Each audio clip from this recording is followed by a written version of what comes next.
On the road to the Timimoun Oasis, I had imagined I would be in the middle of nowhere. Instead, I find myself in the middle of some sort of ceremony.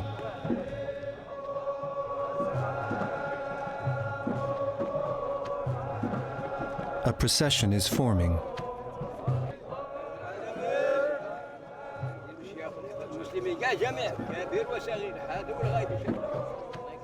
I wonder why so many people are meeting in the middle of the desert.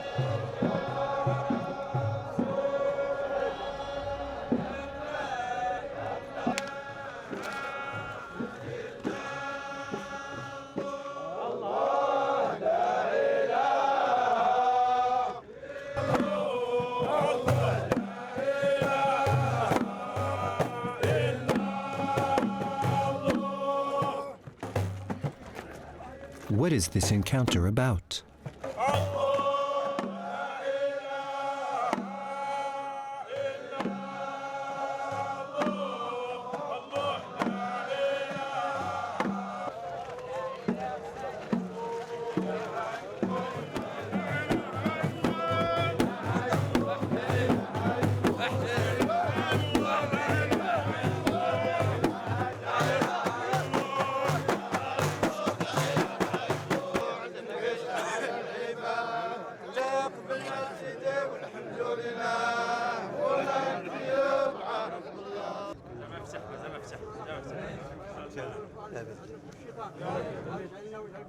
واسألك اللهم يا مبدئ يا معيد دوام الرعاية والتأييد لحكامنا المسلمين المجتهدين في شعائر الإسلام اللهم انصرهم وانصر علماءهم. And why is this tomb freshly whitewashed?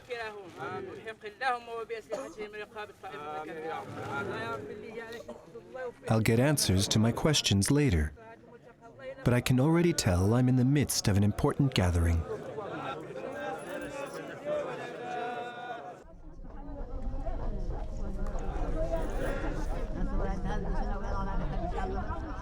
In the Berber cultural tradition, a traveler is always made welcome.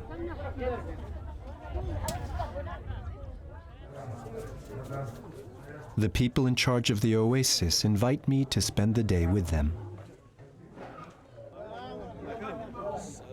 It's over a cup of tea, naturally, that they explain what I've just witnessed.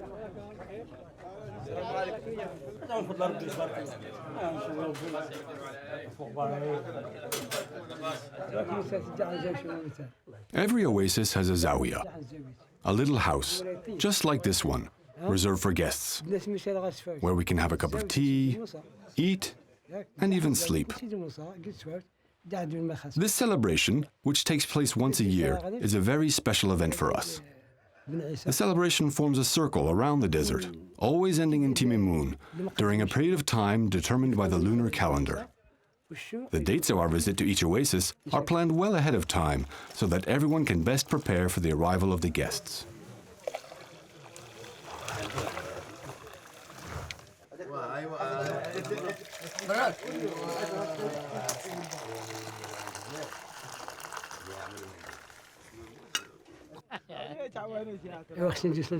Each oasis in the region is represented by a flag and takes turns receiving a delegation from the neighboring oasis. The dance in which we face each other symbolizes our reunion and the friendship among our villages. We greet each other and honor the Marabout's tomb with a group prayer. The Marabouts were wise men that lived in the oasis. Then, we have a meal together. The host oasis provides food and shelter for the others. The next day, we visit another oasis and repeat the same ceremony.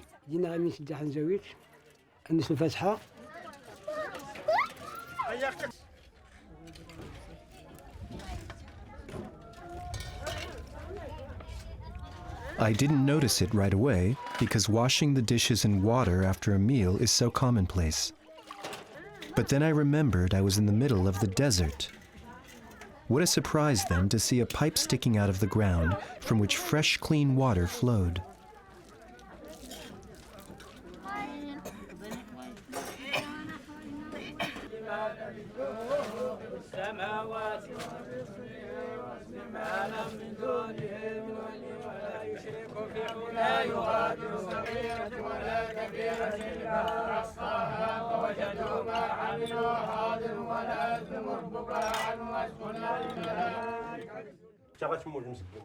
In the evening, we meet around a campfire to seal our friendship. On this occasion, we sing the traditional ahalil, a song carried down through the ages.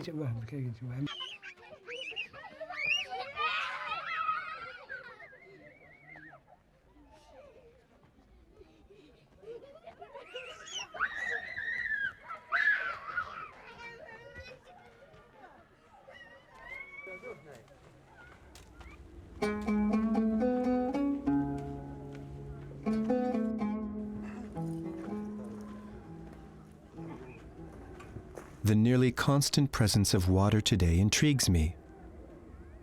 And now I want to know how these little patches of green we call the oasis can exist in this sterile environment.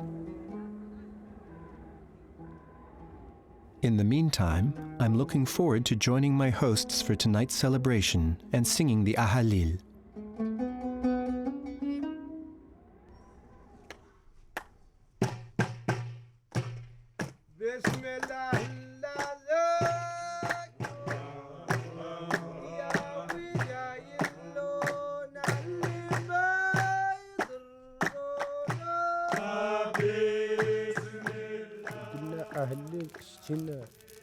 The ahalil is irrevocably linked to the region of Gourara.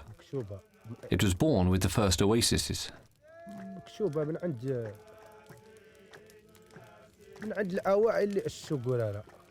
Back then, long ago, most people were illiterate.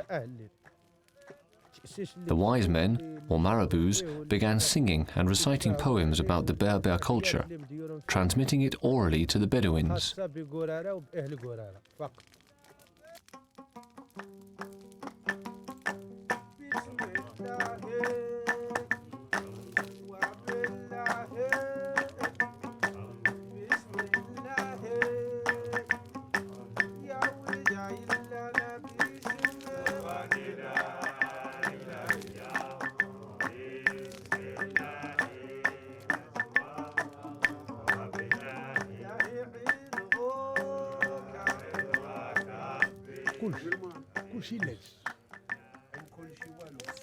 That's what the songs are about.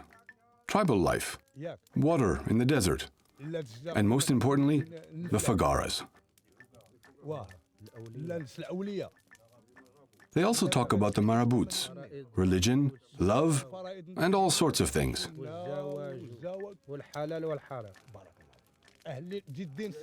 When the tribes got together, the ahalil allowed them to communicate more easily.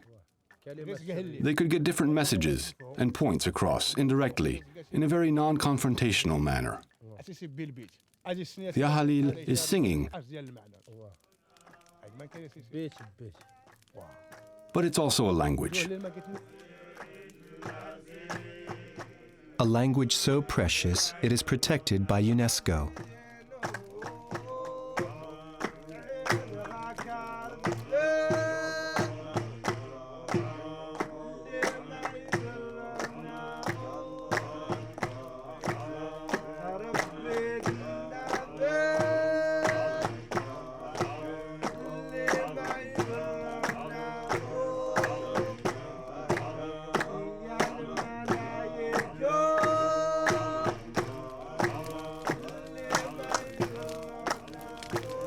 The almost hypnotic rhythm of the songs lasts late into the night, putting me at great peace on my first night in the Sahara.